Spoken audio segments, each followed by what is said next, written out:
It's April 12, 1945. At 2:30 p.m., 9 Mitsubishi G4M Betty bombers and their escort of A6M0 fighters soar over the East China Sea. In the lead bomber, Lieutenant Saburo Dohi puts on his oxygen mask and lies back on his makeshift cot. Breathing deeply, his mind is focused on one thing: the new secret weapon, held in the bowels of the Betty, a weapon the Japanese hope will change the course of the war. Radio operator Lieutenant Zenji Sugano taps Saburo on the shoulder. His face is solemn. American ships have been spotted below, a pair of destroyers and smaller vessels. The attack is on. Flak opens up on the Betty and the crew scramble to their positions. Everyone knows if they haven't been spotted on radar already, their position will surely be reported now. It's only a matter of minutes until superior Allied air power arrives.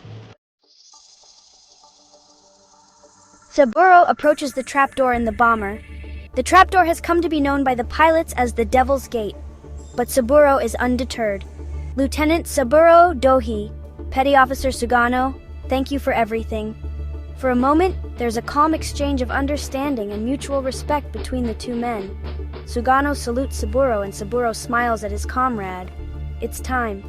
Taking a deep breath, Saburo passes through the Devil's Gate and down a small ladder, and he descends into his fate. The weapon that Saburo will pilot is suspended high over the sea. In the bomber's modified bomb bay, he feels the tug of the wind buffeting him as he eases himself down into the familiar surroundings of the cramped cockpit and controls. He takes a deep breath and tries to get his bearings. Through the narrow gap of the Betty's partially open bomb bay doors, he can see a slither of the unfolding battle below. 30 Kamikaze bombers head straight for the U.S. destroyer, the Shutlle Able. The crew fights desperately as gunfire rains through the sky, turning every weapon they have to the incoming Japanese planes as 30 soar towards the ship. 10 is destroyed and another is driven off, but the third barrels on. Encouraged by their success, the Shutlle Able's crew manages to score hit after hit on the remaining plane, but the determined Zero can't be taken out. It slams into the destroyer's starboard side, the bomb it's carrying penetrates the deck, and detonates. Above the chaos, Saburo has made his final preparations and taps out a Morse code message that he's ready to launch. His heart pounding, Saburo waits for his contraption to be dropped from the Betty and for the hurtling dive to begin.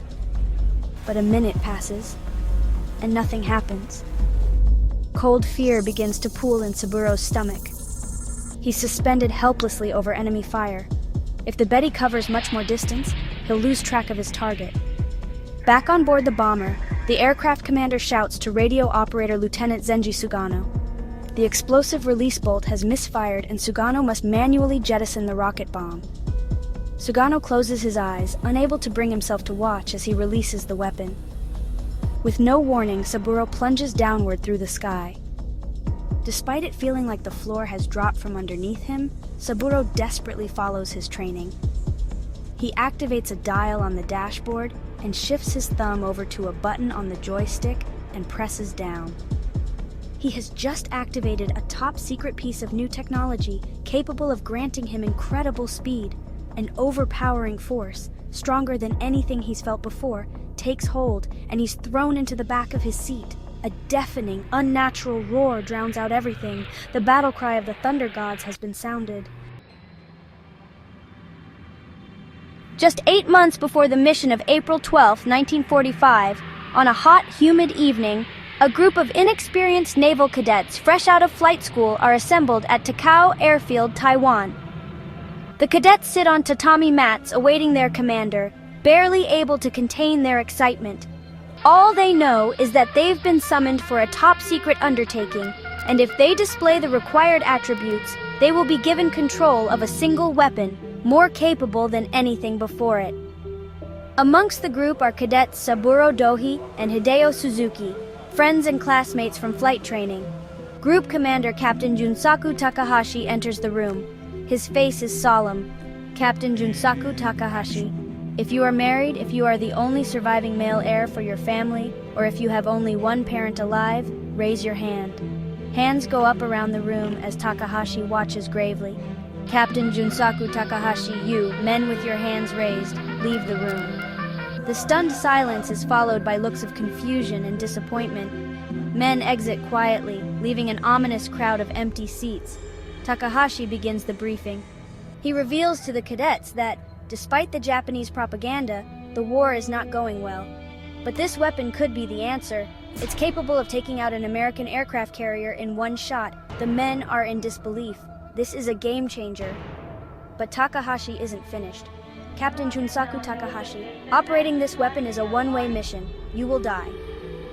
Saburo Dohi and Hideo Suzuki nod to each other resolutely. They are determined to serve Japan at whatever the cost. Takahashi stresses to the men the urgency of the project, but also assures them that there will be no shame in backing out, giving them 3 days to consider. Despite the stark requirements of the mission, a team of cadets sign up. They are now the 721st Naval Air Group, and they will soon become known as the Thunder Gods.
Gaining confidence, he sights the airfield, circling it twice before lining up for the final approach.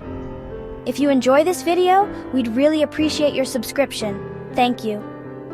Now, only 3 feet over the airfield, Hideo is inches away from success. Having been warned not to force the craft down, but to let it bleed energy until he feels the skid bite, Hideo grits his teeth and follows this training, finally touching down on the ground and skidding along the sandy field. But it will not be an easy landing as the little craft tilts to one side, resting on the wingtip as it comes to a screeching halt. A grin slowly breaks across his face, knowing that the successful training flight signals his readiness for the real thing.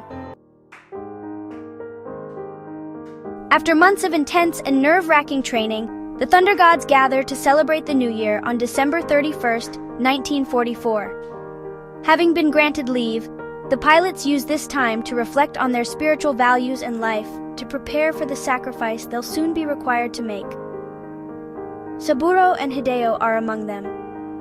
The men drink sake, eat special rations, and wait for midnight, when the anticipated sound of the large bronze bell from the Buddhist temple rings ominously throughout the night.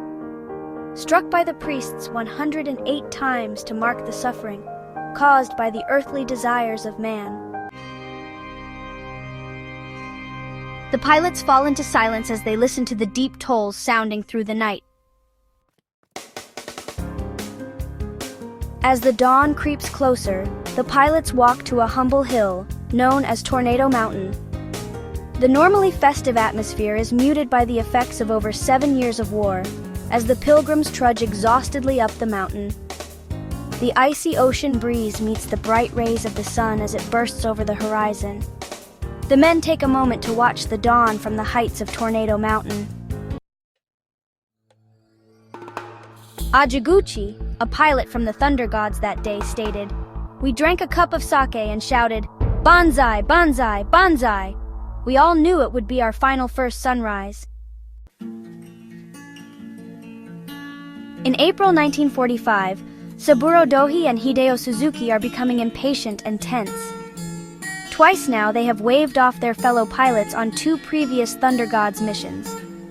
These task forces have been annihilated by Allied forces, but Saburo and Hideo are no less eager to jump into action. Finally, the day comes when Saburo is assigned to the 3rd Thunder Gods operation, although Hideo is again left in reserve.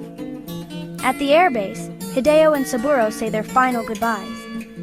Devastated that he is unable to join his friend in combat, Hideo congratulates Saburo on the great honor of dying for the nation and says farewell to his friend for the last time. Rubble and jagged pieces of ships spray across the water as the USS Manert L. Able grinds to a halt. However, its troubles are far from over. Suddenly, a lookout sights the small aircraft, 1.5 miles out, skimming low over the water at terrific speed. The crew have never seen anything so fast and so small. There's no time for them to react. Saburo and his Oka hurtle towards the vessel, ripping through the sky, takes a deep breath and slowly closes his eyes. He takes himself back to the beautiful yellow dawn atop Tornado Mountain.